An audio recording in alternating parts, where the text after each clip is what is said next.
right, breaking Larry David protocol. Happy New Year, you guys. I know it's January 4th. I think what do you say? There's a statute of limitations that's 2.5, maybe 3 days. Yeah. I'm still having people say it. I think it's, you know what? I think if you're the first time you're seeing somebody within the first week of the new year, I think it's appropriate. Yeah. Okay. I don't recall. Can't do it twice. I don't recall the specifics of the bit on Curb Your Enthusiasm, but he uses that. He's like, 3 days, it's over with. If I haven't seen you, or you're not that good of a friend. I don't know if he says that, but I could see him doing that. Yeah. I just think we need to get over our pleasantries. You know, I think anything that anybody establishes like a nicety with someone else, they should just accept it and move on. That's my whole thing on Merry Christmas and all that. Like, if you're wishing me a pleasant something, I'm thankful. I appreciate it. You know, like Happy Hanukkah, Merry Kwanzaa, whatever. I don't give a fuck what you say to me, as long as it's nice. Let's just all we need to start finding those simple nuggets of just genuine humanity again. That's what we need. So Happy New Year. Happy New Year. I think this ought to be a sociology experiment for people you only see once every 3 or 4 months. Like, say you're seeing somewhere between an acquaintance and a friend, I don't know, March, okay, of this year. Hey, Happy New Year. I haven't seen you. No, because then you're a dick because you didn't wish them a Happy New Year right around the New Year, which means you probably didn't wish them a Merry Christmas or a Happy anything. So you're kind of the asshole. If you're definitely an asshole if you're coming up in March, like, hey, Happy New Year. Yeah, definitely. Okay. Well, okay. February. No, definitely you're pushing the limits of January. I mean, what are we at? Technically, we're January 4th. Yeah. I think by Sunday, Happy New Year's over. Yeah, hey, Sunday's the 7th. You got a week. You just went on this long spiel about exchanging pleasantries and being open to kindness in 2024. Whatever the Chinese calendar is the wooden dragon, but that has no bearing on what I just wanted to squeeze that in somewhere in the episode. But you're like, after a week, I don't know. Just say hello. Well, I think you can question, you don't have to be a dick about it. And if somebody's on January 10th, hey, Happy New Year, I'd be like, all right. Thank you. I appreciate it. But you can kind of give them an inquisitive look. We're pushing that boundary, aren't we? I know what you're saying. I know what I'm saying. I know it sounds like I'm being a hypocrite. But, I mean, otherwise the other person's insane. And you have to maybe question their own sanity for them. Since they're not doing it themselves. At that point, it's not a nicety. It's kind of like a slap in the face. You know what I mean? Maybe that's what I'm doing verbally. Slapping you in the face. Happy New Year. Wake up. Pay your taxes. File your taxes. Well, what do we have now? What do we got? We got fucking Valentine's Day. Is that the next one? MLK? Yeah. Valentine's Day. So, okay. I mean, it's not.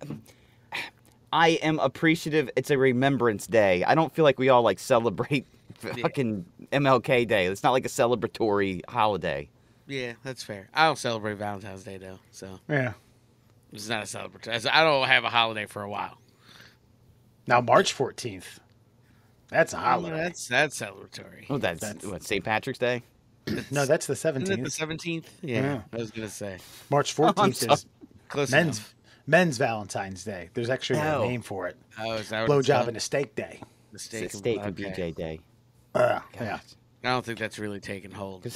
I feel like you want your steak. I know it's really not taking hold, but I do feel like you want your steak first. I feel like, if I'm gonna be kind of lethargic. At the same time. Ooh. You might just freeze with enjoyment. Something might go haywire in your mainframe. It's remember when Agent Smith in the Matrix gets dove into by Neo? That might happen. Yeah, you might cross some wires inside your brain chemistry that you can't undo. You now need to eat a steak. You need a 4-course meal while having sex, or there's just nothing happening. That's a risk I think I'd be willing to take. Is that so? Yeah. Hey babe, we need some lube, but I'm gonna ask you to go grab the A1 first. These fucking garlic roasted mashed potatoes. I like it. I know what to do at this party. You could see like a world-class neurologist too and say, explain what happened as he's about to do an MRI. And he's like, yeah, there's only been like 3 cases of this around the world ever. I documented. We might have to use you as a case study. Came while eating a New York strip. Whew, man. Dude, there is something like people who have a foot fetish. They did learn that there's like these 2 folds in your brain, like the sexual part of your, like whatever, all your sexual thoughts are here, and I guess all your perspectives on feet are like right next to it. And sometimes like some people's like they touch ever so gently, and that's why some people have a foot fetish. That's it. Their thought process on feet and their thought process on sex are just too close together, and all of a sudden they're horny on feet. Got some like rogue neurons that were like, Yeah. whoop. These are together now. Yeah, exactly. And I mean that's not the worst thing in the world. I mean, but I mean it just makes me wonder how hard it would be to unravel something like that if you had to try. That poor bastard during gym class in high school looked like waist up. Like, hey, check this out down here. Where? Down here. No, I'm good, man. Just sorry. So, I was going to get out there and start stretching. What I was going to say was, you guys familiar with how familiar are you with the first Dennis Leary stand-up, No Cure for Cancer? The one that it's been a while, but I'm fairly familiar. Okay, he stole a lot of that content from Bill Hicks. You can go back and check that out. But there's a bit on there where he's talking about the Surgeon General wanting to make the labels or the warning labels on cigarettes bigger. They want to make them bigger, and he says there could be a pack of cigarettes that are black with a white skull and crossbones called cancer sticks, guaranteed to give you cancer within smoking the entire pack. And he's like, there'd be a line out the fucking door around the block. Like, I heard they give you cancer right away. So that being said, a friend of ours, mutual friend of not you and mine, but people I know from South Baltimore area, we were meeting up on New Year's. She spent the holidays with her family in France. She had half of her family lives there. Came back with some French cigarettes. And the labels on these motherfuckers aren't a skull and crossbone called cancer stick. These are people getting fucking like lung transplants. These are people with like rotting fucking teeth. These are lungs that look like they sat in a deep fat fryer for 5 minutes. Legitimate. And she was smoking them. I was like, this is it. It's come true. He's right. 20 years later, maybe more than 20 years later, Mr. Dennis Leary was spot on his analysis about people like, that's what happens if you smoke too much. Well, man, yeah, okay. Yeah, but see, the problem I always have with that kind of stuff is they go a bridge too far with everything. It's not a deterrent anymore. Now I'm just desensitized to what fucking open black lungs look like. Like, I don't care anymore. Now I can watch any horror movie. They're almost doing me a favor. It's desensitizing you. Like, the first time you get it, you're going to go, "Ugh, this is terrible." Terribly satisfying. You know, like that's all it's going to do for you. And then that weird spot in your brain's going to get rewired to not give a shit about cancer or black lungs or rotting teeth or jaws that have to be removed or fucking like tracheotomies. You're just like, okay, cool. $10. Maybe that's Big Tobacco's goal. Got under the guise of like public health. You know what I mean? They're like, we'll show them fucking rotten teeth and black lung. But really, it'll just desensitize them, and they'll smoke more. Yeah, that's it. You think that was the Surgeon General's? Because I can't say if these were French cigarettes. They were bought in France. I don't know how the European trade union works with tobacco products. I assume I didn't bother to translate the reading or the print on there. But do you think let's just say for conversation's sake, these were produced and rolled in France? You're saying that's what the Surgeon General was trying to do? That was not an ill-fated attempt to deter, but a psychological attempt to. I'm saying the Big Tobacco might have greased those wheels. Is what I'm saying. Big French tobacco, Le Tobacco, if you will. but like, yeah, maybe they greased that Surgeon General's wheels. They were like, you know what you should do? We agree with you, sir. There's a great health risk. We want to get out of the business, honestly. Help us. Put some black lung and some shit on our cigarettes. It'll help decrease the smoking population, and then fucking they're laughing in the back, all fucking Mr. Burns style, rubbing their hands together, being like, "Ha!" Fucking psychologically, humans are just gonna be like, "Fuck that black lung, give me that sweet, sweet nicotine," and then fucking done. Well, it's just like Dennis Leary was saying, too. If you gave me a pack of cigarettes, like, that would be the pack of cigarettes I bought. If Marlboro tomorrow came out with a packaging that was the skull and crossbones and just black and white, that's the pack I'm smoking, because those look badass. Those look cool. I mean, there's nothing really that looks cool about, a set of greased up lungs out of a, dying 45-year-old man. But it's the same qualifier. It's the same thing. And I guarantee that it was like, all right, listen, RJ Reynolds, we're going to tax you into oblivion, or you have to put these lungs on the front of every package. And they're like, they did a quick focus group like, hey, is that going to stop anybody? No, we'll do it. No. Done. We'll fire up the printers tomorrow. Doesn't even have to be from a smoker necessarily. It's just someone who didn't brush their teeth for ages. I'm not saying that happened, but it was just fascinating looking at him. I caught a glimpse of him before she went outside to smoke a cigarette in preparation for a Happy New Year, and I was like, wait a minute. Oh my God! And she's like, oh, here I have two other packs that has different photos on them. It's like, oh Jesus Christ, it's true. Look at this shit. Well, that stuff never works. Like when they were talking about all the MSG in Chinese food, I remember they sell MSG in the grocery store. Yeah, I have some in my pantry. I know. I was like, I got to get me some MSG because apparently it makes things delicious. Like if they had to take it out, like again, we go back to the McDonald's French fries, all the trans fat with the beef tallow and all that. It's like, well, I need to find me some beef tallow. That's how I got to start frying my fries. Fuck this peanut oil bullshit. I need that vein lubricant. That's what I need. I need to smoke me a French cigarette afterwards. Yeah. Ooh, God, that was delicious. Everything that's great is dangerous, and you're not going to stop anybody. If anything, you're just going to remind them how awesome it is. Why would you jump out of a plane? Because the thrill of simulated death is amazing. So you go and you do it. That's why we do anything in life. So if you really want me to start smoking again, find me a pack of French fucking chemo-rettes, and I'm ready to roll. Yeah, I agree. Lay big what?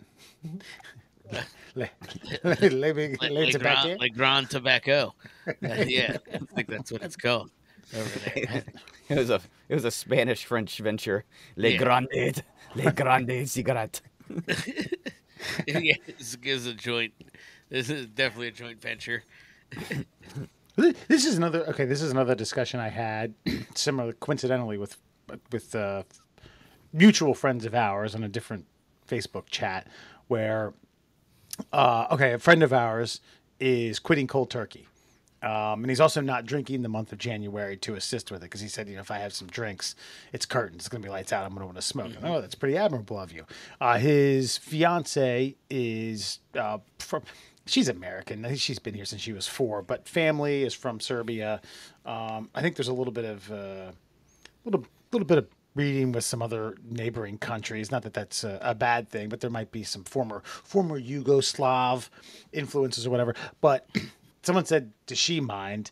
He said, she doesn't care if I smoke. Her whole family smokes. And then it was, everyone from there who smokes never gets cancer. And then the discussion was whether or not it's just American food. I mean, smoking gives you cancer. I think it's American cigarettes. I think other countries, like the American Spirit cigarettes, they taste different. They last longer because they're just raw tobacco, which I'm not saying it's healthy. Don't misinterpret what I'm saying. But I'm saying like the cancer-causing ingredients, they don't juice them up with extra like liquid nicotine. They don't put all these other additives in there to make you hooked. They just like, nah, this is tobacco. It's like weed from the 70s versus like weed now.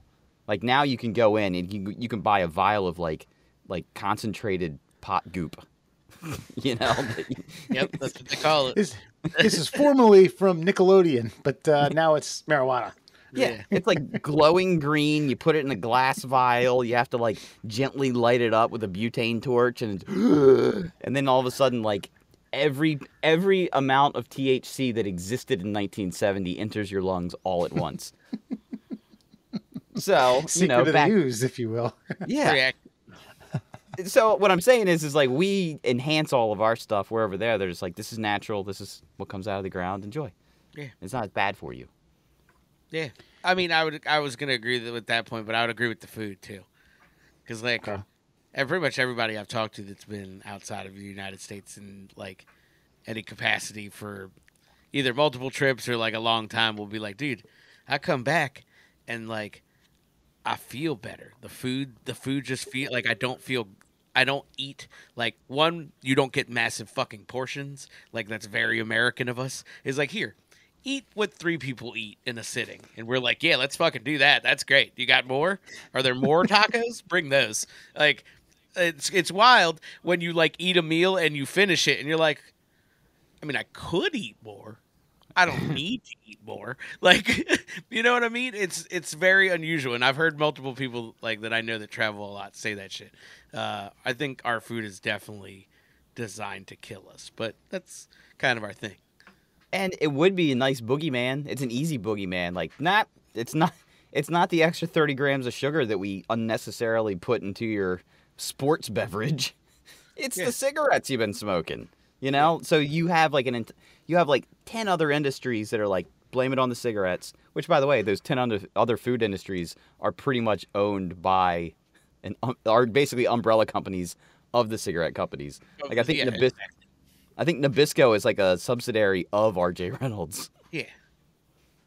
That's basically just like oil, tobacco. Just think of the old timey shit. Like there's probably a big indigo magnet that also owns fucking like the marshmallow factory. Like just think of the fucking core, cash crops of the early Americas.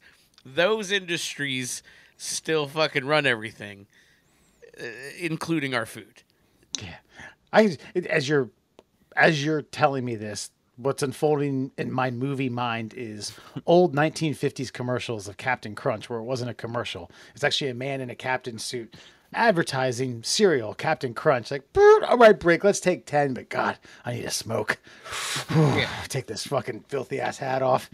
No, I bet you back then it'd probably be like, after a heaping bowl of Captain Crunch, I like to wash it down with a smooth Laramie cigarette.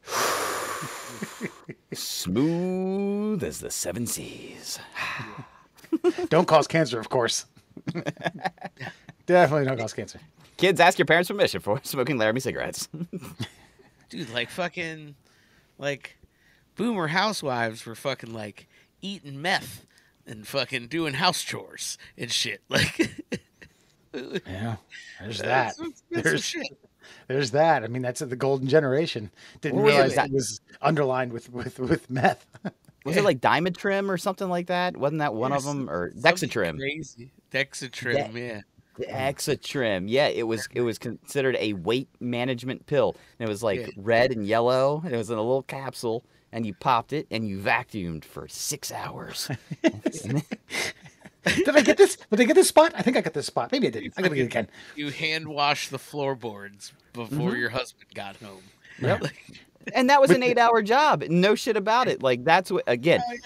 The man went to work, earned enough money to send for a family of 4 to send 2 kids to college, own a brand new car, a new house. Mom stayed home, washed the floorboards by hand on her knees while making a delicious roast in her gas oven. With the dad afforded all of that selling vacuums. That's right. Yeah. Door to door. Yeah. So hand washing these floorboards, by the way, with lemon scented Lysol, that was probably killing enough brain cells being point blank range from it, for 3 hours at a time. To take 15-minute breaks, to have a cigarette. You gotta have a smoke. Yeah, that's right. That's right. Yeah, with her full CFC fucking Aquanet hairspray. Yeah. Man, good times. I just when they said it has to do with the food, I paused a little bit. I didn't interject. I refuse to believe that living a lifestyle like that, where they smoke like chimneys, just because it's European cigarettes, that they aren't cancer causing. Maybe no one in the family had cancer. Maybe they did and went undiagnosed. I don't know. I refuse to believe that anyone smoking 40 and 50 years at the rate that I've seen some of these people smoke at, and I've seen some for relatives. And let me tell you, these people are like, oh man, woke up, gotta have a cigarette. 15 minutes later, whew, boy, got my clothes on, gonna have a cigarette. Got some coffee, cigarette. Breakfast, cigarette. Drive to work, cigarette. 15 minutes after I started work, gotta have a smoke. And before you know it, it's a pack and a half a day. I like, oh yeah, it's the food. It's the American food. It's not the cigarettes at all. But I get what you're saying. The truth probably lies somewhere in the middle. Maybe. It's both. Like Mur said, we enhance everything. Yeah. You know? Well, tobacco, while raw tobacco wasn't good enough. We need a little spruce. Yeah. Hey, they're putting PCP in there, a little bit of this, a little bit of that. But no, I think sprinkle some fiberglass in it. Call it mint flavored. Like bingo. Fine.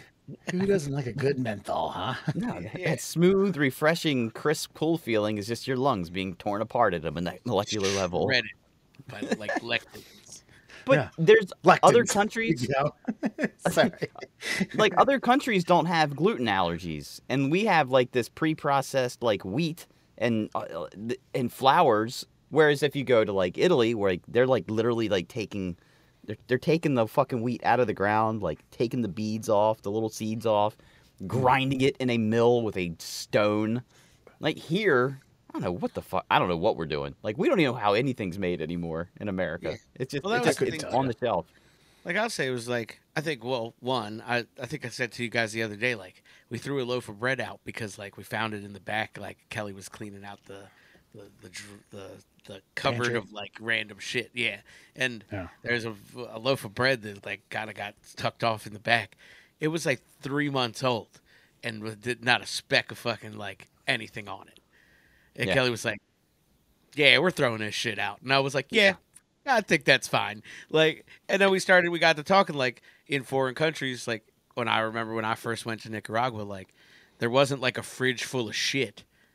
We went to the store daily and got what we were going to eat and ate it that day. You know what I mean? Like it was it wasn't like all this preserved and processed and like I could throw my fucking apples in there for a month and they're still fine. Like probably something up there. That's not how apples work. Like we had a similar thing. I had bought like these artisan rolls. They were fresh made at the store. And then with that, I bought our standard. We always get the Martin's potato bread.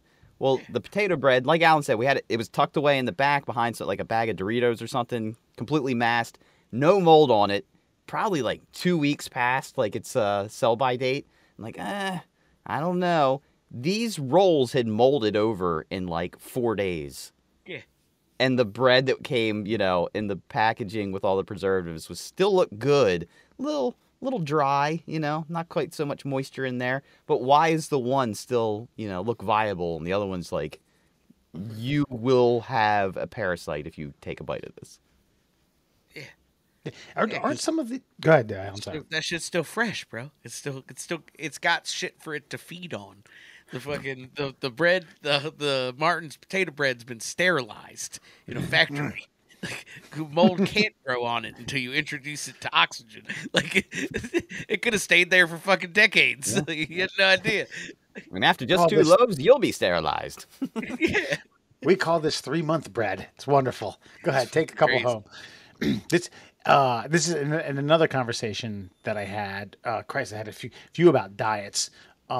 Is with Sarah and Dewey. Dewey was in town for New Year's. The question got raised. Sarah said, "How does anyone that's an Amish? So Amish, and I assume that either Mennonites or some of the other like kind of semi-related religions or cults or followings or whatever you want to call them. How do they not? Because the way they cook and how they cook with things, how are these people not just fucking super just ridiculously out of shape?" And what Dewey said, and I've never heard this. This is kind of one of those things like, okay, I've never seen a baby pigeon. I know they exist. Okay, but hang with me now. I got to point to this story. He said a lot of the working class people, the workers, are guys that are busting their ass, building houses, farming, burning calories day in and day out. When it comes to a point where you're like quote unquote retired in the community and you're more of a patriarch level and you're more of like a governor or part of the government, if that's a thing. Elders. Yeah. Yeah, the elders, he's like, those people that shows quick. The amount of lard and sugar that they put in things. I didn't, you guys were aware of that? I did not know that. I thought they just worked their entire lives for the most part until they're, super elderly. I guess I never like specifically thought about it, but I've always like, but as soon as you brought it up, I'm like, oh, have you ever seen a thin and trim elderly Amish woman? No, she's usually got a thick beard and a thick waistline. Yeah. No, like it's like if a perfect example. Have you ever been to like an Amish market? Like there's one in Cockeysville, there's one in Laurel. Like I've been to that one up your way. Like I've been to that one in Cockeysville, and man, let me tell you, I got some fresh lard bread. Whoo-wee! Yeah, that shit was that's what I'm saying. Like you get delicious shit there. Like we get meats, but like you look at the guys, and all the young guys are strapping young lads with fucking weird haircuts, and you're like, oh, look at that guy, fucking. He chose to look like that at the age of 25, and fucking like, but he's jacked.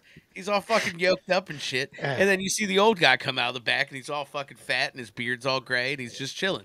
He's there like slicing meats, doing very little fucking work. And the other kids picking up bags of ice, fucking cow thighs, fucking carrying them around. That's how it goes. 20-pound buckets of lard in each hand. Yeah, that up there. I remember being up in like Lancaster, being at one of the Amish market things, and we like I guess stumbled upon I don't know if it was an Amish barber, Mennonite barber, whatever, but on the wall there was like that like North Korean like 3 haircut picture, like I guess you walked in and like you pointed to which one you were doing. I wonder if we could help them. I mean, not that they need the help, but like I don't know, just kind of go in, steal that paper off the wall, and put a new one up of like like. And like the barber's like, get the sheep shears, Isaiah. We got some work to do. And just like hey guys, listen, we just want to update your hair calendar. That's it. It's 3 new ones, nothing fancy, just a little bit, less angular. That's all we're going for here. We want you guys to look good. Like just like just a regular ass Caesar. We'll still make fun of you, but like not that bad. Like the fucking like the little English lad fucking haircut is just on like a grown man with muscles and shit is just weird. And the neck beard, like you have to purposely shave your mustache. Like that's the weirdest fucking thing to me. Yeah, that is odd. You can do like a high and tight, okay? Like a traditional. Yeah. It doesn't even have to be entering the military because they just like pick their head. But a high, a 3 on the sides, all the way up to past the ears, fade a little bit. Then give me something on top. But yeah, this Mark Davis nonsense. Remember that his fucking haircut, the Raiders owner. Oh yeah. Oh yeah. I mean, it's the same basic haircut as the Amish. At least I think he's trolling, though. I think that's what he's doing. I mean, I think he's like a brand in and of himself. Yeah, I think that's on purpose. He's just yep, fuck it. I can look as ridiculous as I want with my oversized, untailored white suits and my haircuts that have 4 90-degree angles starting from my neck all the way to my ears, and I still get laid by women that are much more beautiful than you'll ever be around, let alone get intimate with. You might be at a restaurant 100 yards from a woman that I sleep with. Man, now I'm thinking about it, maybe bad haircuts are the way to go. Getting laid with the Amish do. Like, ooh, what's that? Like, it's the Amish do, baby. Well, and then like think about it. Like the kids just brought back the worst haircut of all time. Like, how many mullets have I seen rolling around? I see this kid up at the grocery store pushing carts. Must be about 18. Again, Amish. Strapping, like looks like a strapping Amish young man with a fucking like the bad guy from like a Knight Rider episode, just haircut. It's like, damn, that thing is luscious. And you did this on purpose. I guarantee he's swimming in it. Just swimming in it. I wish I could do one so bad. You could. I can't professionally. Yeah. Alan's going to have to come down with a month-long thing of pink eye in order to pull that off. I got a lot of explaining to do at fucking institutions of higher learning that are run by the federal government. Yeah, Like, okay. I guess that's fair. it's Have, things of that nature. have we Like, crossed the hey, what are you doing here? I Yeah, don't but know, I honestly. don't know, but haven't we crossed that threshold? Aren't we allowed to pretty much do whatever we want now? I mean, there was a time not too long ago where like nurses, if they had tattoos that would show beyond like sleeves, they had to wear sleeves all the time. Now nobody cares. Nobody cares. People like nurses have like sleeve tattoos to their fingertips now.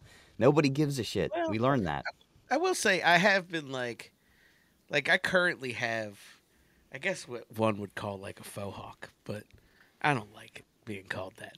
But yeah, I've been kind of like walking the line with it, but like it's I keep it generally clean, and I go to the barber every 2 weeks, so like it never gets like super long or really crazy. So like I think you can push boundaries, but like it also is my clientele. Like as my clientele has gotten ritzier, I've had to like Sure, I get that. yeah, because look, I'm a polo and chinos kind of guy, polo and like I don't wear jeans, but that's kind of the vibe. But I have to like actually tuck my shirt in now from time to time and fucking put a shirt with more than 3 buttons on. It's like It sucks. does make me wonder if okay, like My okay, my again, Henley has 4 buttons. You could rock this. like money though, like the Raiders head coach, right? He don't have to worry about anything. He can do whatever he wants, and he The owner, chooses. you mean? Yeah. What did I say? Sorry, the head coach. Oh, well, yes, the owner of the Raiders. What's his name again? I cannot remember. Mark Davis. Mark Davis. Like he can do whatever he wants because he doesn't have to care. His financial future is not based on the perception of someone else. Like Allen has to try to like convince these people that he is a professional, so he has to have a nice haircut, right? So No. Mark Davis, he has no contemporaries. Do that. Yeah. You know, Trump, before this whole debacle of presidential getting involved in politics, he could have a stupid haircut and it made him money because he didn't have to care about all this stuff. And the list goes on and on of just like people being just dumb because they got so much fucking money. I could only imagine. It's like God's keeping us in line by keeping us kind of poor. It's like if you guys had too much money, like Wes, you would have a mullet, definitely. I know you would. You would have like the Richard Dean Anderson fucking MacGyver mullet rocking. No. Honestly, if I had money, I'd constantly rock I'd rock a beard with shaved head. Really? Not shaved, but bicked, like David Beckham short. Okay. Well, you could do that now. What's anybody going to care Why about? didn't you do that? I don't know, man. Sarah likes my hair. You know. Okay, so that has nothing to do with money. That's the point. Yes, But see, but I guarantee if you had if you had 1B in the bank, like she don't give a shit about your hair. Yeah, that's my point, man. I'm kind of at a point where it's a kind of I've kicked my coverage, you know. she's about 41. I'm not. Alan actually told me this at his pool about 2 summers ago. He's like, man, a couple, college you, I guess you're playing the field. 39-year-old you, what the fuck you doing? That's as good as you're gonna get, bro. So, gotta keep her happy. He's not wrong. Yeah. That's sage advice right there. If I had some money, I would rock. I probably would go for the straight, just stupid mustache. I don't know why I don't actually. I'm a mailman. What do I care? You should do it. Like you're in a good profession for it. I know. I'm at. Oh yeah, like I could get weird with this thing. I have gotten weird with this thing. I'm gonna end up with just a mustache at one point in time.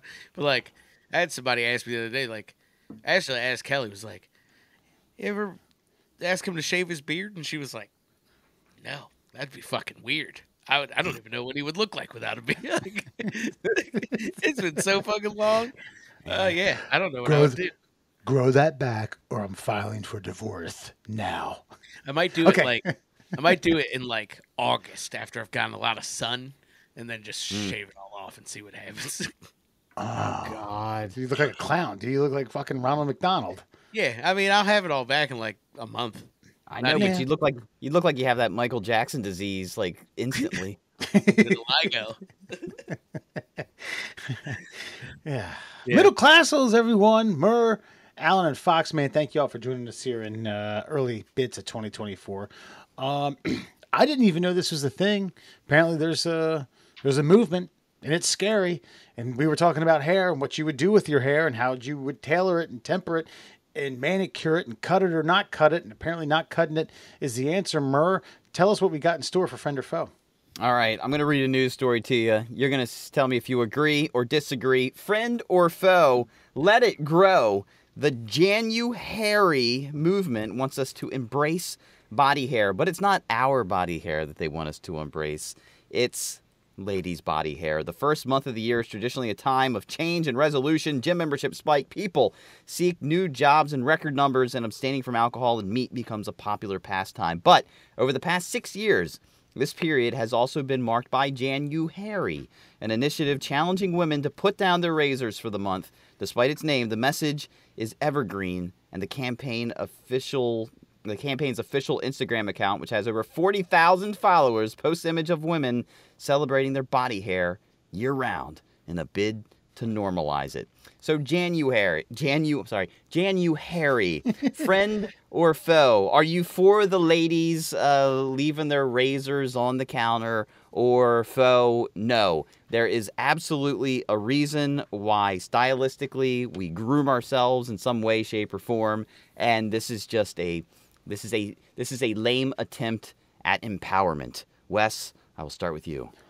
Well, I'm attempting to. Okay, yeah. So I want to go through a few. I love of these. that's the picture that starts it, though. Yeah, This here is Eugene Levy as a woman.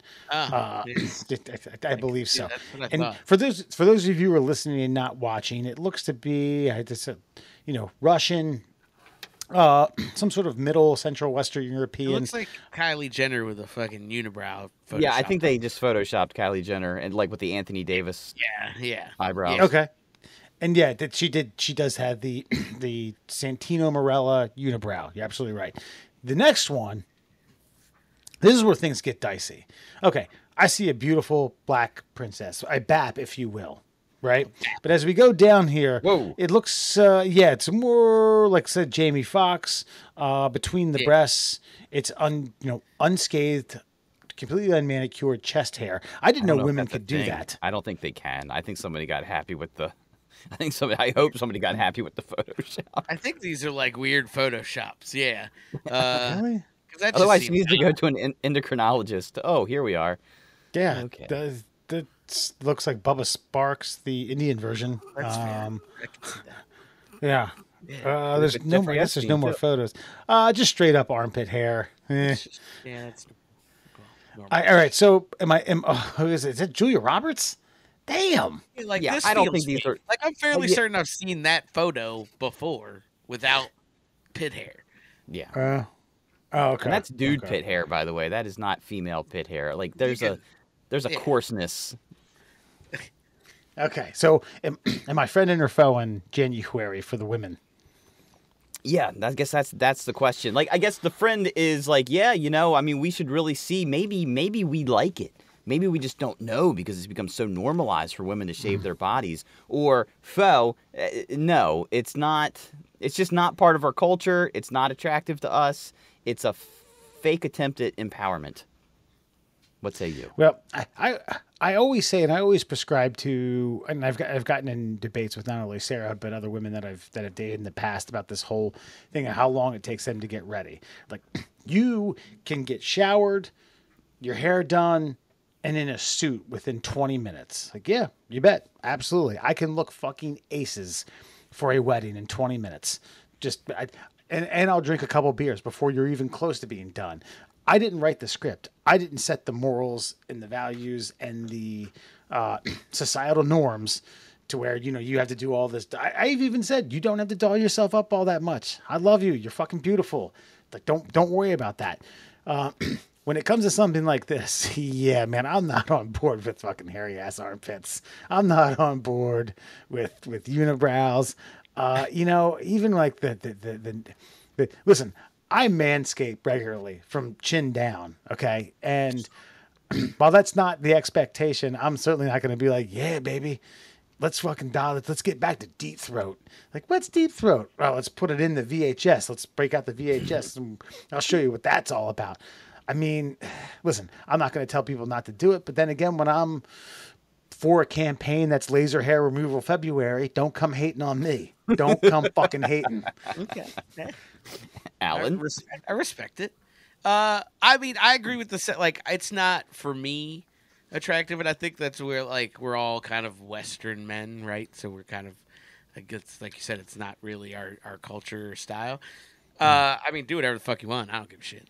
Fucking, I could really care less if you do it. So I guess to answer your friend with a foe with a friendly aftertaste. Okay. So, like, because yeah, like I don't give a shit. Go for it. And honestly, like for me, like if a girl had like some pit hair, I probably wouldn't even mind. Like I think I would more notice like the legs or like you know what I mean, things like that. Like so you know, or like chest hair. That just I think they took liberties. Somebody of the fucking an intern over there was getting fucking frisky with Photoshop. He was just learning some stuff. Yeah, like I said, I think it is definitely cultural, but fucking fuck it, man. There are biological. Look, we have biological reasons for our hair. Fucking the pheromones and shit. Fucking yeah. I mean, it should, I would think, work in the other direction because they're also human beings like we are. So maybe we're missing out on some fucking hot pheromone action. I don't know, but it's not for me. You make a good point, Myrna. Like I know you got a lot of opinions on this. The legs, you're right. Yeah, 100% right. The armpits, that's one thing. I even posted a picture of a model to a group of friends of mine, a model who hadn't shaved her armpits, and I was like, guys, would you? And one of the guys was like, I'd lick her armpits and ask for more. But you're right. The legs, the not shaving of the legs, which, hey man, that's a pain in the fucking ass. When you know. When a girl's like, I shave my legs. Men, a nickel's worth of free advice from a 41-year-old who's not married. Make note of that. Yeah, that's fair. They hate doing that shit, so I give them that one. Yeah. I mean, there's a certain level that I'm willing to accept, but like to like make some sort of empowerment statement out of it. Okay, if you're happy being single, grow away, ladies. It's fine. I'm not worried. Doesn't bother me at all. Do what you want. But don't come at me like I am the arbiter of beautiful in the Western culture, as Alan said. Like that's not an aesthetically pleasing look. And if I biologically am the thing you're trying to attract, then just like that fucking weird ass bird in the forest that does his little dance with his feathers flocked out like boop, boop, boop, boop, boop, boop, boop. He doesn't do that because he's getting exercise or because he wants to. He's getting that because he wants a mate. He wants some hot chick to come down, so he does some stupid wrinkly-dinkly dance that probably gets him noticed by every predator on the forest floor that potentially gets him murdered. Like, should he just stop? Yeah, well, he can stop, and he can never have sex again. So, ladies, if you would like to stop and never attract a male mate, then have at it. Have your Januhairy and see where it gets you. So, if you would like to do it, fine, but don't ask me to be okay with it, because I'm just not. I mean, I don't care, but I'm not. Yeah. I think that's the thing, right? Like, I don't give a fuck. I'm not going to ridicule you over it. It's just not my thing. I'll ridicule you over it. I don't care. Yeah. What do you say? Like, damn, girl, just shave your legs. Like, yeah, like I don't even have good ridicule for that. Like, you know what I mean? Like, well, aren't they really just enhancing like what's naturally kind of not there anyway? Like men, like our hair is robust. Like when I leg hair, like right now, actually in the wintertime, my the hair on the side of my legs gets rubbed off and it looks rather dainty. And I can't wait for that shit to grow back in. And it grows back in quick, and it grows back in nice and thick, nice and manly. But like when a woman, like even like a blonde woman, if her leg hair grows in, at first you can see it because of the stubble. But after like a month, it's like, oh yeah, I guess you do have something going on there. That's weird. Mm-hmm. That's weird. But I mean, you could just get rid of it because your body, their hair is not as naturally coarse as ours. So it's almost like they're just enhancing what nature is already sort of like dehanced normally. Wait, hold on. I thought if a man and a woman don't manicure their armpit hair, it's about the same. Yeah, I feel like it's there's fairer. maybe a little, but not really. Like biologically, that hair under your armpits and your pubes and your your beard hair is coarser than your head hair or the hair Yeah. on your arms because it serves a different purpose. Okay. I just Either way, I'm I faux. thought there was Just stop it. Yeah, yeah. I mean, that's fine. I'm not going to petition. I'm not Yeah. going to come out with I like don't care. Hey, what would look, be. like Wes said, I mean, I think you had a little. Somebody gonna lay you, ladies. You always get laid. Don't matter if you're hairy or not hairy. Doesn't fucking matter. I mean, like the Wes's example. Somebody licked that armpit. Yeah, Don't somebody's worry. into it. Somebody's Yeah. always into it. As I That said, was a married man who said that, by the way. So this is that guy was like, yeah, See? shit, yeah. yeah. Yeah, but then again too, like hot is hot. Like Cindy Crawford, like it's kind of hard to mess up that painting. You know what I mean? Yeah. Right. That's like I knew a guy. Actually, I mean, I'm not gonna out the person. He's a relative who was talking about eating ass, fucking year 2000, and we were like, "What, motherfucker? Eating ass?" And then fast forward to you don't eat ass. You're a weirdo. Like, you know what I mean? So. Who knows, man? Maybe we're behind the times. I'd like to meet this ambassador of ass eating. by the way. I can introduce you. I was a little bit nervous about advertising that I did that in the 2000s. Yeah, like no. It's like a cut Star Wars character, Ambassador Ass Eater. Come forward. It's a- Wait, so Yeah. let me say that shit in casual conversation one day. We were like, yeah. huh? It's like, What'd you it's just like say? latter part of college, and someone was like, "Yeah, eating ass." I was about to be like, "Yeah," and so I was like, "Yeah, shit's gross." I was like, "Yeah, totally gross." Totally, Yeah. it's fucking weird, Fucking man. disgusting. No one, I don't know anybody that does that. Hilarious. Yeah. All right, well, I'll well. technically say that the foes have this one. Yeah, I think so. Alan's Foey aftertaste, I think, set it over the line. So it's just, Yeah. ladies, look, you do what you want, but just know that the consequences are coming. Because, like, No Shave November, it enhances your masculinity because it's something that men are just known for, right? So you're doing something that men are known for, which makes you less feminine. So stop. Or don't. I don't care, but I don't like it. I think as a matter of fact, do January and February and make that shit guerrilla march. Come out looking like, one of these pandas that were waving at the Chinese zoo. That's fair. I think the blondes have a natural advantage, though. You That's can true. kind of grow it, like you were saying, you can grow it out and not really notice. Yeah. Big, poor Peruvian girl is gonna look fucking ridiculous. You know? Come here looking like Monk. What's Yeah, the guy who played Monk? exactly. Fucking Tony Shalhoub. You know I they're will coming out say with a movie, by the way? A monk movie? I did Yeah. see that. Was it popular enough to make 20 million at the box office? I think it was No, actually. I didn't think it'd come out. I think they're coming out with. I know, that's what I'm saying. Like, I mean, are they really gonna Oh. roll the dice on that? Like, I mean, I could see like a Straight to Netflix. streaming on USA. Yeah. It's like a cult following. It's like I kind of parallel that with people who were like myself, Scrubs fans. Now you I'm get a big Scrubs fan. they're. I think you've lost some of the luster, but I think you could do a Scrub movie. Yeah, I think it might be a little late now, but yeah, no, it is one of those cult followings. Like USA had a bunch of those around the same time, like Psych. People love that fucking show. Yeah, it's just one of those things. Who was the doctor? There was a doctor thing with the guy that had a cane all the time. Oh, House? House, yeah. Yeah. Was that wasn't USA, was it? No, that was fucking like ABC or fucking Yeah. Fox. That was like a That was, major yeah, I would think it was on Fox, and that guy was just such an asshole that it was like.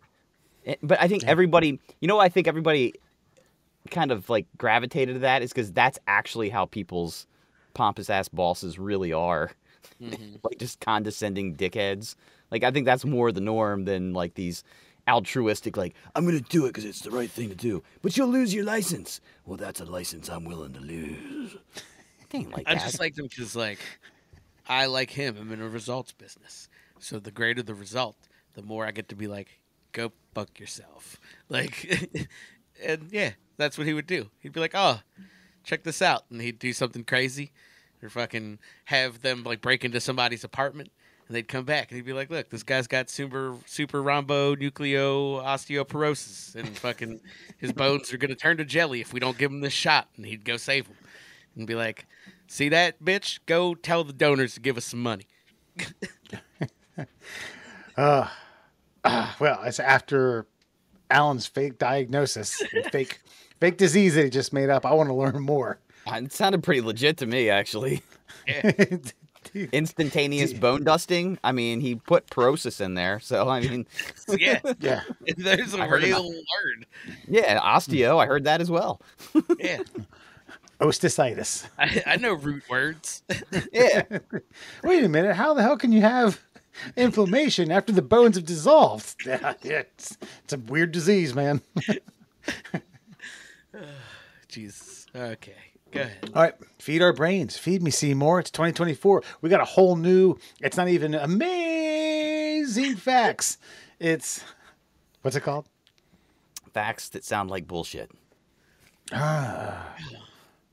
Is that the tagline? Is that how you're gonna say it? How do you want me to? You seem to have a lot of opinions on Fun Fact Friday these days. Facts that sound like- Yeah, I got to get the cover of the book out because I have to write them down now. Okay, so here we go. Your first official Fun Fact Friday of 2024. It's time for your true facts that sound like bullshit. Brought to you, of course, by our brand new friend, Cuckster for Life, over at Instagram. By the way, I just want to point out that not me, but the Cuckster told me when he went to bed and woke up after doing some recordings last week to inform everyone of his own cucking, that his girlfriend woke up and said, "Oh, you didn't shave your mustache." And the Cuckster said, "No, I'm sorry." And anywho, I can't stay in character all that long. Sarah said, "I'm sorry. I want you to be creative. I want you to be funny. I want you to be entertaining. I want you to branch out. But I just can't. I can't get behind the Cuckster. I don't like him. I don't like what he stands for. I'm sorry." And walked out. So, I was like, You're not our target audience, baby." It's like, you don't want to be ravaged by another man while I watch. I don't like what the Cuckster stands for. Look, the It's like, what do you Cuckster, mean? he's developing. He's coming into his own. He's just, he just got, he needs to find his my own question- philosophy. Gosh, what does she think he stands for? Because to me, he stands for the American freedom of letting another man pleasure your wife when you can't or don't want to or just would prefer it. To me, he you know- stands for the institution of marriage and not giving up on that thing. Any means necessary to keep the household together. Yeah, truth be told, it was 8:30 in the morning. I was a little hungover, and I wasn't exactly in the argumentative state to let her know about the morals and values of the Cuckster. And I giggled about I don't like what he stands for. Now, I think it more or less had to do with the fact that she got up to go get some coffee, and I was still rocking a Fu Manchu because I was too lazy to shave that off after I recorded Cuckster the night before. Just went right to bed. So, boo frickety who, Cuckster for life. Well, let's get to it. Your Fun Fact Friday. True facts that sound like bullshit. Did you know? Frank Sinatra, who was born in an apartment in Hoboken, New Jersey in 1915, he would have been 108 years old today, weighed a whopping 13 and a half pounds at birth. The average weight of a newborn today is about 7.5 pounds. Shoo. 13? 13 and a half. I feel like that half pound is significant. Yeah. I would say it's probably like probably 8 to 9 pounds of that was vocal cords. Just came out just like, oh, hey. I'm here. No, but it makes me wonder, like, because that 7.5 pounds does seem to be like pretty. I mean, you hear about like, oh, he was 8 pounds, and everybody's like, oh, that was a big baby. But it does seem as though we've got it dialed in. Like everything about a pregnancy is pretty standardized these days. A natural birth in 1915 of a 14-pound baby. God, in a bathtub in Hoboken. Sheesh. They probably that porcelain was probably damaged, just shattered. Look The It's like a fuck? piece of artwork. The porcelain. That poor woman just split in half. Jesus. Long ways. Yeah. God. Yeah, and Hoboken. I forgot that was. He's still kind of stuck around there. He called other places home, L.A., Vegas, a few other spots, New York, but he always went back to his roots. There's a fun fact. He always had a place in Hoboken. Yeah. Dude, he ran that joint, man. I mean, just being involved in, like, the criminal element in some capacity. Because, I mean, he had to be in those clubs and all that stuff. What? You're throwing your No, mouth. I'm like I was shaking. You were saying all the shit, the extracurriculars. The guy won an Academy for Best Supporting Actor. Yeah. He got out of singing to act, and he won an Academy. Yeah, well, that's what Elvis did. Elvis didn't win a fucking Academy. He wasn't even nominated. No, I know, but, Elvis also didn't probably have half of, every Italian name in all of New Jersey and New York working for him behind the scenes. Hey, listen. So you think if Elvis was more plugged in, he could have been Academy worthy? I'm I've not seen saying those movies. I'm not saying that talent-wise he would have been, but, as far as, somehow his name sliding its way into an envelope, yes, maybe. A nomination, perhaps. Yeah, This movie- hey, Tito, tonight there's going to be a red envelope. You're going to write my name on a white piece of paper. You're going to take Cary Grant out of there, and you're going to put old Blue Eyes in there. Got it? Got it. Sure thing, boss. That's how I'm saying that went down. That's how the henchman sounded too. Yeah. And Sammy Davis was like, we ought to celebrate afterwards. I'll do the celebrating around here. You do the ballot stuffing. Now get out of here. Did you know the Inuit, formerly known as Eskimo, traditionally practiced a form of conflict resolution known as song duels? According to anthropologist Dr. Deanne Pakistaqui Kingston, in West Greenland, after a challenge, quote, both parties then prepared a series of songs about the other person, pointing out activities and behaviors the other person committed that were considered inappropriate. At the scheduled time, the two exchanged songs in front of both settlements until one person could not reply. Songs that produced the most laughter determined the winner of the duel. So rap fucking battle, dude. They had rap That battle. sounds awesome. To say that this is a roast, but it probably more intricate. Yeah. Yeah. I learned an interesting thing. I told you guys I watch a lot of Alaska shows. I learn interesting things about the Inuit people all the time. And this is just another one. The way you cut the seal don't make your wife squeal. Yeah, see? Oh, Tuna. legit, too. That's a legit insult, I'm fairly certain. Boom. All right. Did you know when scientists averaged the light of 200,000 galaxies, they found it averaged into a shade of beige, now called cosmic latte? Yummy. Astronomers. Sprinkle a little Milky Way in that. Ooh, you got yourself a pick me up in the morning. What would you want it to look like? I mean, I don't know. You look up at the sky, you see basically white light. You blend it all together. What do you want it to look like? Yeah. It's not going to be What do you think amazing. it's gonna come out to? Yeah. I know. I feel What like do galaxies look like? I'm starting to feel like astronomers are like space archaeologists. We've had the They are. discussion in the Rick and Morty episode where they just kind of make up the three different planets and civilizations make up their own stories about dinosaurs and how they looked like and what they behaved. That's what we're doing with space. Look at that, The man. communal soup. Yeah, exactly. Well, I don't know. Did you guys see when they put together the image of the first black hole? Nice CGI image, I did, and there was Greg Louganis was doing a springboard right off. That's right. I remember this. That's right. Doing that. No, but they Thank you, basically- Greg. We appreciate your comment on the episode.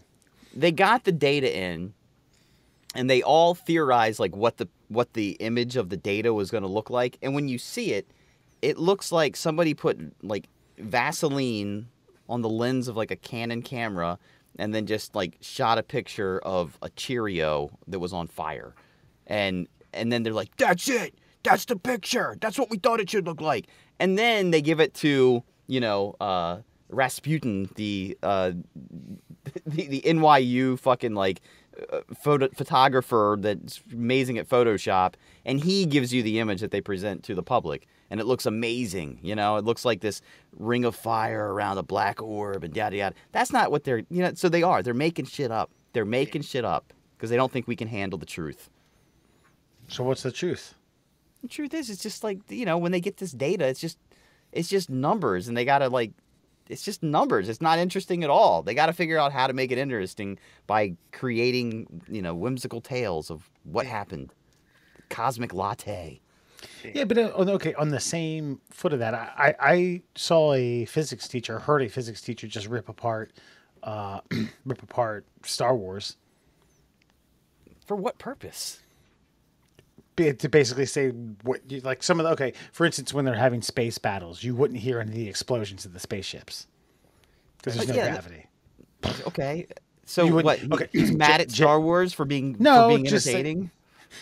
Just you're sitting here ripping these space archaeologists in half, and all of a sudden George Lucas is the Frank Sinatra of space archaeology.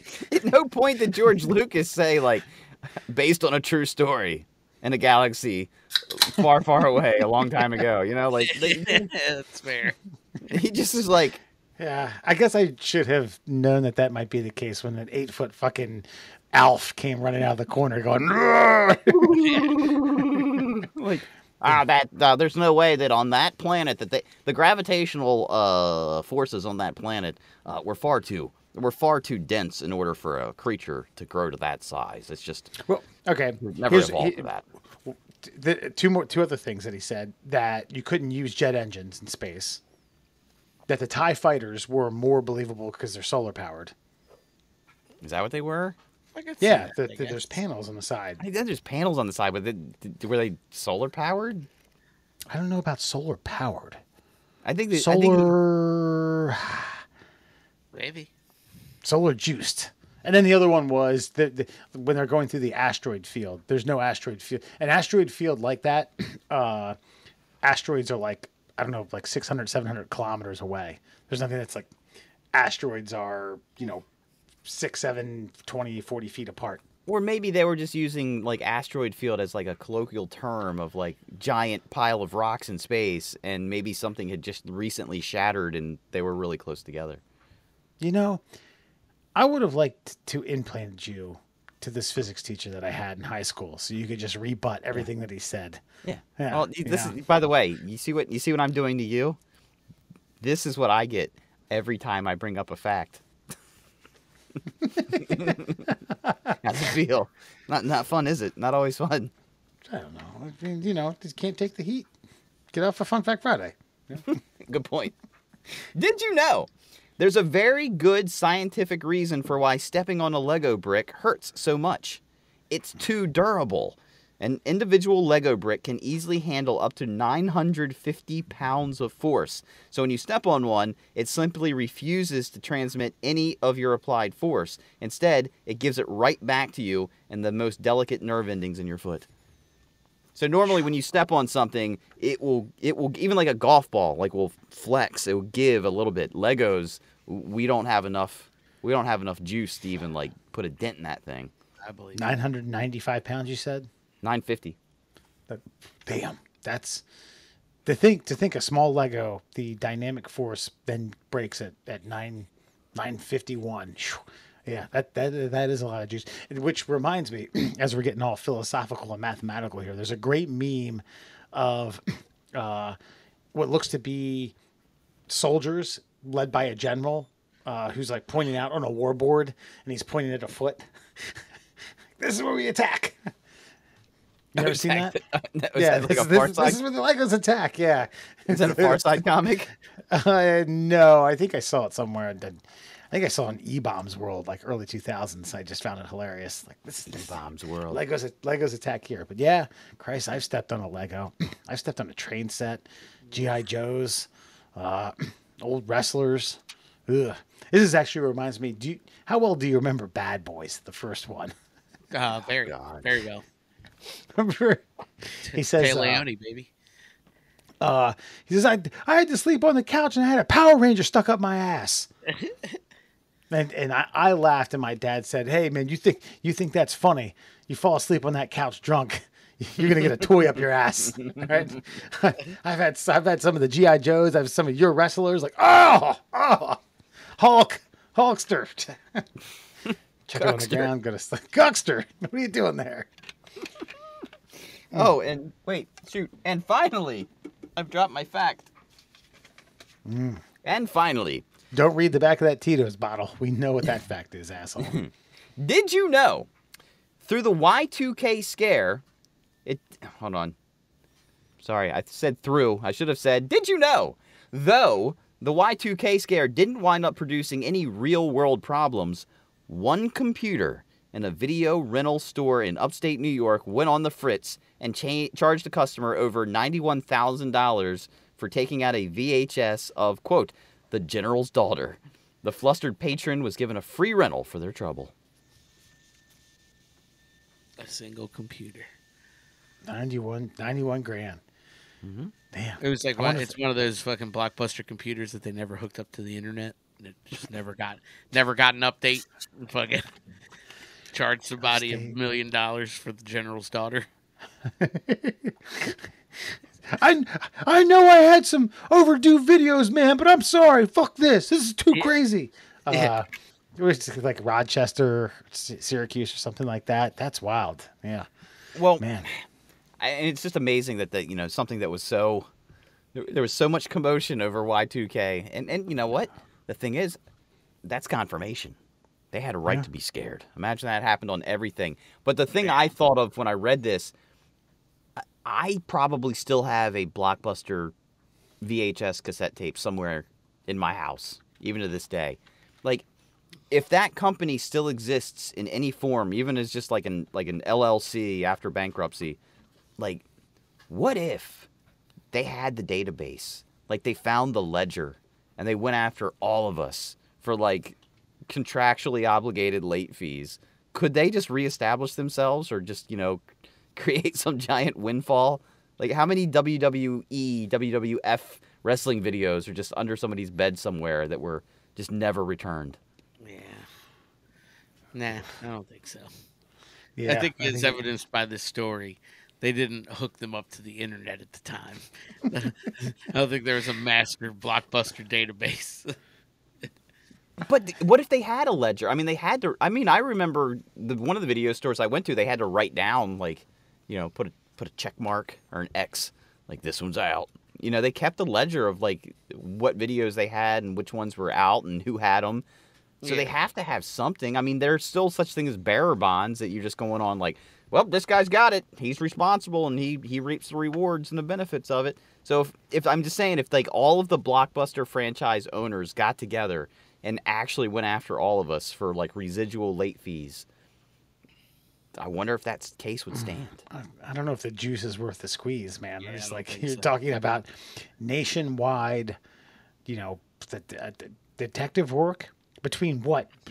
The handful of Blockbuster owners that still exist, that still want to do something like this. Yeah. God, you could even get them all together for a conference in Vegas and be like, okay, we got you all here. We're going to do a nationwide hunt to get all over old stuff. 3/4 of the room's going to get up and walk out. Yeah, but nobody's going to go gamble. But nobody's going to have it, is my point. So you'd have to, at minimum, you'd have to pay the $19.99 purchase price of each one of these VHS cassettes. And I'm saying that there's probably enough of them out there that might be worth a few $1 million. Ooh. Man, but yeah, that's a lot. Plus, like, it's fucking. I just don't see how, like, it would be almost near impossible. And like, are you just saying? So we're not even doing late fees. We're just fucking buying the VHSs because like you can't calculate late fees. They fucking went out of business. Like, you can't keep calculating late fees to now.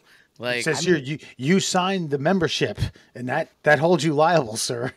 Yeah, That's your well, signature. again, this is going to be a question for our legal counsel, who we're overdue on speaking to anyway. So I'll put this one, I'll pencil this one down. But so I would say that in the initial lawsuit, you would go after everyone for late fees. That would get thrown out, and then you would say, okay, fine. Then we need the value of the VHS cassette at the time that it was not returned. And then I would say that's like, what, $20 a pop, right? $20. We good on that? Yeah, but I'm gonna go out on a limb and say that they're almost gonna guarantee that you're not gonna get the value of it at the time. You're gonna get the value of it now. Yeah. Like they're gonna get, like, if this goes to court, a judge is giving them retroactive fucking new VHS fees. You know what I'm saying? But you better be careful though, because then you say value now. What was like Julia Roberts' first real movie, like Mystic Pizza or something? A shit movie back when it came out, but now it's like, oh wait, this is like a baseball card. You know, you got yourself an Honus Wagner coming down the pike. It's like, oh no, that movie, it's so rare because nobody watched it. It was now worth $297, and so now you've got. So if you want to go that value route, you could be screwing yourself. I mean, I get what you're saying, but I don't see, like, baseball cards are baseball cards. I could pick it up, turn it around, read its stats. Still, its functionality is still very much available to me. Yeah. And I could, if just I were heads to up, give you Mystic Pizza, good luck finding a way to watch it, Dick. Like, you know what I'm saying? Like, no, you don't get more because the movie was good. Like, you can buy The General's Daughter on eBay VHS for $2. yeah. Okay. See, Let me see if I have Mystic Pizza. let me see. Rarest VHS.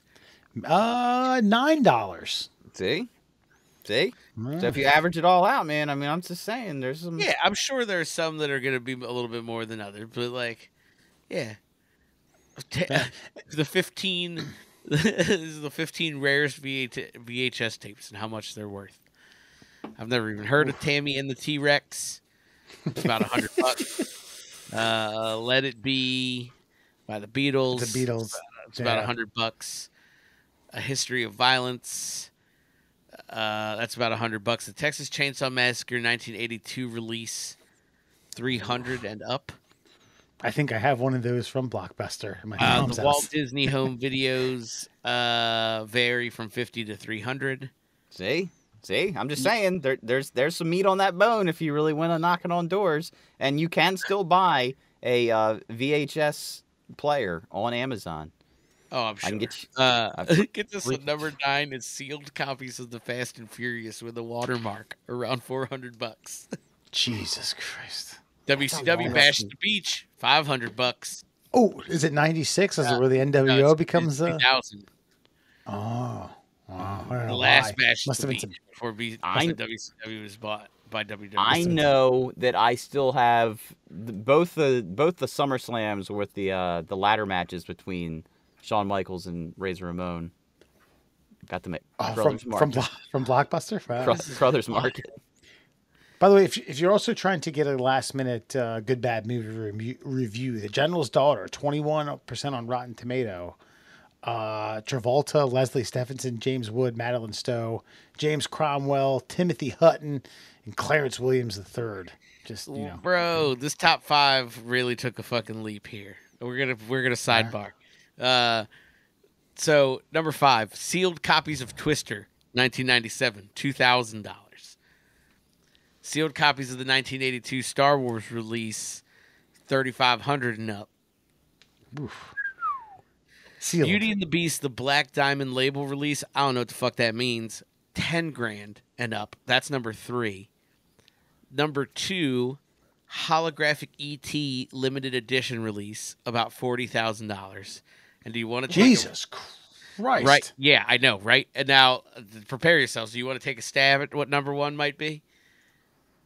Oof.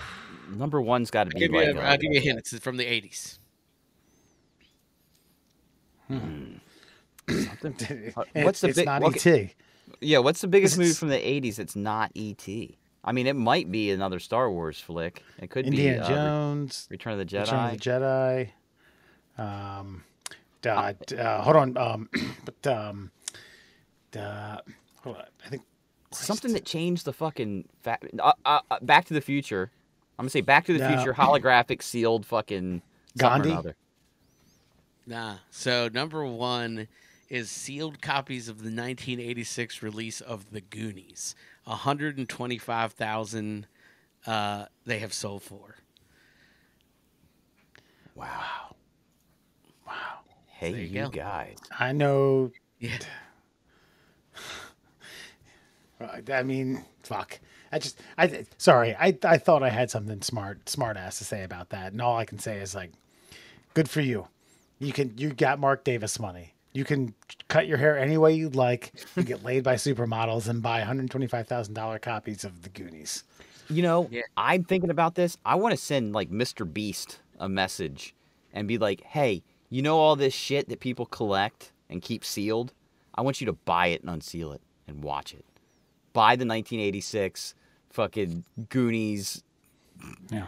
starter pack or whatever it is for $300,000 and put it in like a $20 VHS and just watch it for no reason. Just ruin it for someone so it doesn't exist anymore. That's And fair. dress up as Chunk. Yes, and do the truffle shuffle at the end of the movie. And that, my friends, is your Fun Fact Friday. Well, thank you, and I feel like I'm enjoying this genre already. Tonight on Before You Go, we're bringing back a bit that we only did about 2, maybe 3 segments of. Who cares? You don't Who have cares? to call it. Just, yeah, who cares? We're just bringing it back. Tell you what, folks, it's going to be the Middle Class Holes Badass of the Month. And yes, it's January 4th. It's our first podcast of the new year of this month. But we don't even want to wait on it because 13-year-old becomes first person ever, that's right, ever, to beat the game of Tetris. And I'll tell you what, the first time I read that headline, I didn't think there was a end to Tetris. I thought you just got, just kept going and going. It's got and a high going and score. going Yeah, and going yeah. and going. 13-year-old competitive Tetris player becomes the first human known to beat the game on the original NES by forcing it to a kill screen. In doing so, the guy's name's, I guess, Blue Scuddy. I'm assuming that's the player's name. That's not. Probably like a screen name or something. Yeah. Yeah, I don't think his name's Blue Scuddy. Who knows, You never man? know, man. It's 2024. It's not 2023 anymore, Andrew. Blue Mur. Broke world records for overall score, levels achieved, and total numbers of lines in a 34-year-old game. Previously, only AI had broken Tetris. So the feat took Blue Scuddy about 38 minutes, as shown in the video he posted on his YouTube page. As he nears the feet, Blue Scuddy says, "Oh, I missed it." After misplacing a block, he recovers and says, "Oh my God." As it seems he'll be able to do it. "Please crash," as he says, as the blocks careen down the screen and possibly fast. So I guess it's got to a point where those fucking blocks was just like choo, choo, choo, wildfire. He gets another line. The game freezes. "Oh my God, yes, I'm going to pass out." He says, "I can't feel my hands." Well, God bless the young man, 13-year-old, who fucking had an orgasm before he could even have an orgasm, more or less. Your thoughts on this feat that at least I didn't think could be done. Okay, let me ask you this. The game freezing means it was beat. I thought maybe it was like Mario. It was like, congratulations. No, the game freezing means that like basically the data that's programmed into it is just no longer. It can the processor can no longer compute it. So those blocks are coming down so fast. There's so many pixels on the screen that the computer's just like, nope, I'm done here. I can't process this information anymore. Over. Yeah. Yeah, I get that now. Now that you make sense, it outdid it was NES, so it's what, 4-bit, 8-bit, 8-bit. Yeah, but I never really played the like NES version of Tetris. I always just played it on the Game Boy, and Game Boy had. I mean, I guess it never ended.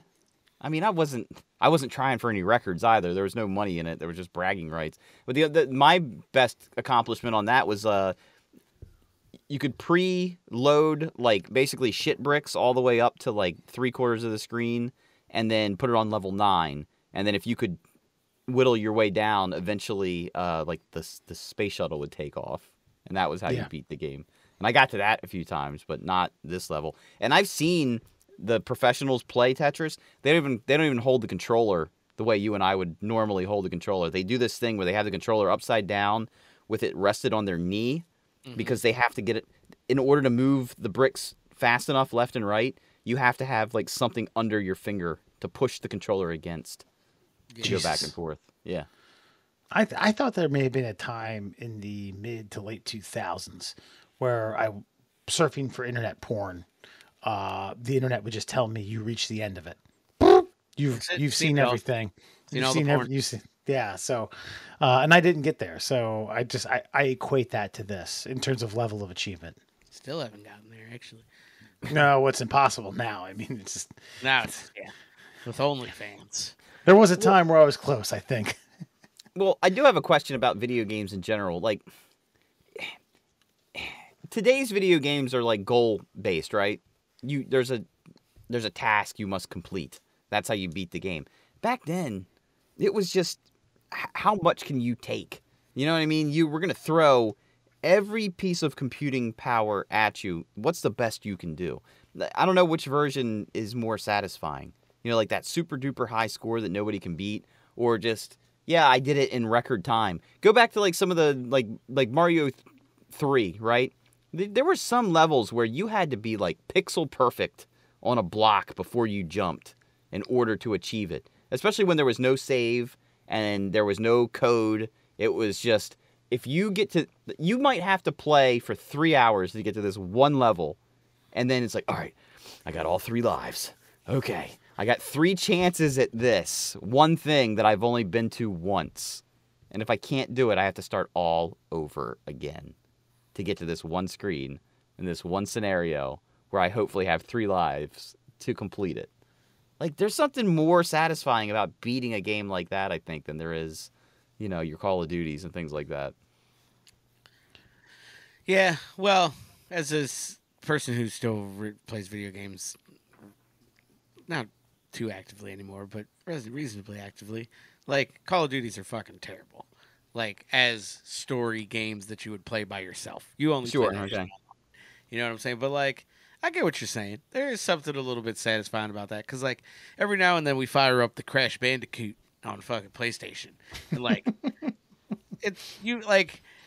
I literally fucking, I go from playing, like, this, in this fucking, like, immersive Wild West world where I'm riding horses and shooting motherfuckers with 6-shooters, and then I go into fucking Crash Bandicoot, and I can't, like, it's harder to play because you've almost, like, the skill set was different, you know what I mean? And so, like, the almost rudimentary nature of it is, like, even harder than any game that I play now.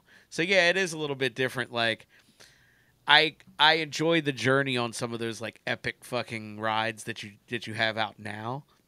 Like your Red Dead Redemptions and the Witchers and stuff. Like, the stories are fucking phenomenal. But they're basically like movies. They're like novels that you play through. Whereas, like, Crash Bandicoot, you were like, yep, I gotta get to that mask, or else I gotta do this whole fucking ice level over again. And then motherfucking penguins, god damn it. Like, you know what I mean? Like, there's just something about the frustration of like nothing. Or the very simple thing that was satisfying. So I feel that. Yeah. I get what you're saying. It's ebb and flow. I like a little bit of both. I mean, and there seem to be some games, especially from like the NES era, that were just unbeatable. Oh yeah. I can name a few actually, and I owned a very obscure game. It wasn't produced by the traditional NES manufacturer. It had that kind of like that curve to it. It was the different manufacturer, and it was a Three Stooges game.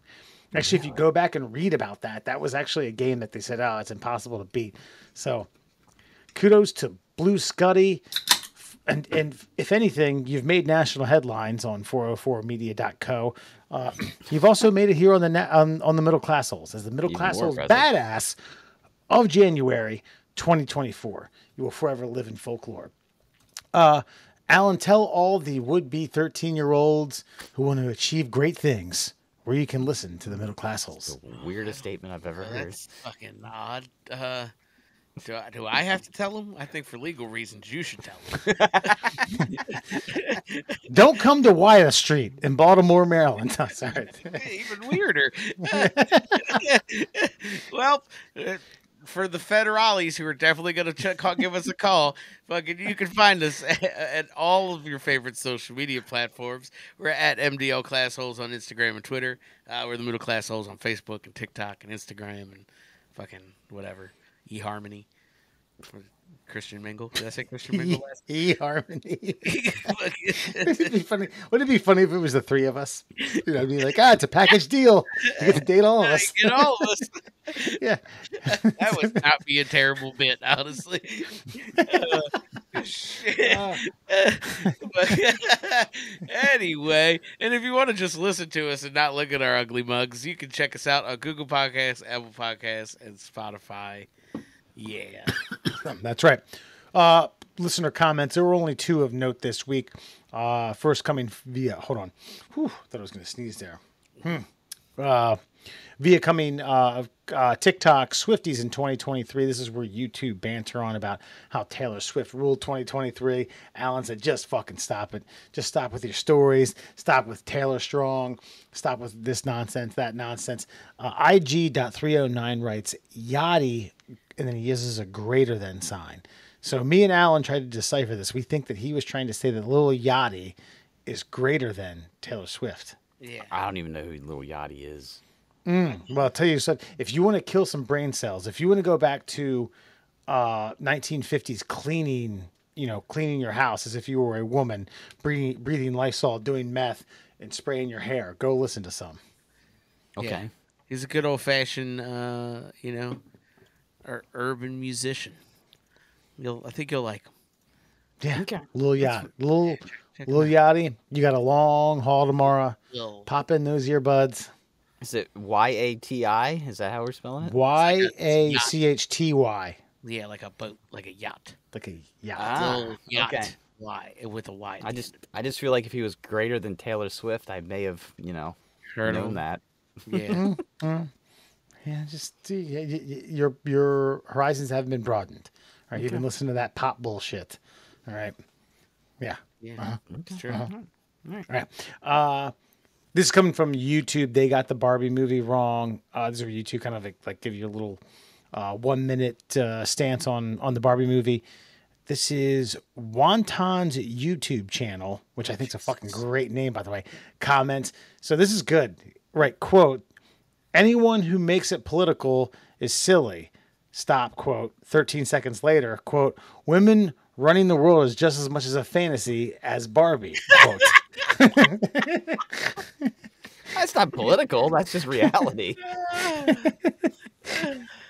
That was a well done quote. Well, it's not bad. Comment. I mean, I'll give him credit, but like I don't think it's political. Yeah, it's just a statement. Yeah, I mean, everything's political now, isn't it? So, I mean, but yeah, I can kind of agree with you. Not necessarily political. Listen, I don't mind constructive criticism. I like it to be clever. This was clever. Yeah, this was clever. I don't. Thank you. I am in all ways and fashions. I appreciate the comment. I just don't think it was a political statement necessarily. And I stand by it. I watched that clip back, and I'm like, I think me and Alan actually gave the best review of Barbie of the year. I know. Yeah, honestly, everybody else's was really like slanted. We were like, hey, it's not bad. It's not bad. It's not what you said it was, and this is what it actually is. It's not what anyone said it was. Yeah. Well, thank you, Wonton's YouTube channel. We're gonna check your shit out. If it's not just you eating wonton soup, I'm gonna be fucking disappointed. You want to make it political? Yum yum yum yum yum yum yum yum yum yum. Asshole. All right, well, happy New Year to all of you. If you're still listening, and then go fuck yourself if you think that the statute of limitations is drawn out on that. We'll see you in a week's time. I don't know, but I think we might have a good bad movie of the movie of the month review coming up. Or even do it by the month. Murray, you're up next. Think about it. Give it a few weeks. Wait, is it Alan? Hold on. Me? I don't know who went last. Me. We did class Wes act. went last, and what did I do before that? I did UHF. What did I do? I did something. No, I did Private Resort before that. Yeah, so it is Yeah, you. I think it's It Murr. is Alan. Alan's up. No, Alan's up. Oh, it's me up. Oh, okay. Yeah. Yeah. Okay. Okay. And then we'll do our best to get Adam on for Asking for a friend. asking for a friend. One of Any those good regular bad movie things we next do. week or the week after? Let's do the week after. Okay. Do the week after. All right. Fine. Find something good. And when I say that, I don't mean that like schmuckishly. I just mean like, actually, me and Brother Dewey Love were actually having a conversation about this, about how when we were growing up, there seemed to be a plethora of good, bad movies, and there's a better, easier way to distribute them now. But it seems like we don't have as many good, bad movies as we used to. Maybe it's because we don't have the captive audience that we once had. Like when you grabbed that little white tag at the video store, like you really didn't know what you were getting yourself into, and it was probably going to be one of two of the only movies you were going to have for the whole weekend. So even if it wasn't that great, you were still going to finish it. So maybe that's why. So find that diamond in the rough. You don't have to rent the movie anymore. If you don't like it, you can hit stop and then just go through a fucking catalog of movies at your own dispense. You don't have to actually appreciate. I know, but I think that maybe that is the thing, is that back in the day when we were getting movies, it was like, this movie's gonna suck, but it's the only one I got, so I might as well finish it. Yeah. No, I think you're right. I don't know. I think we were talking. I have a couple up my sleeve. I'll let you know. I think I got it. Okay. I got it. Oh, wait. Okay. PP. See you later. Bye. Wait. We're still recording.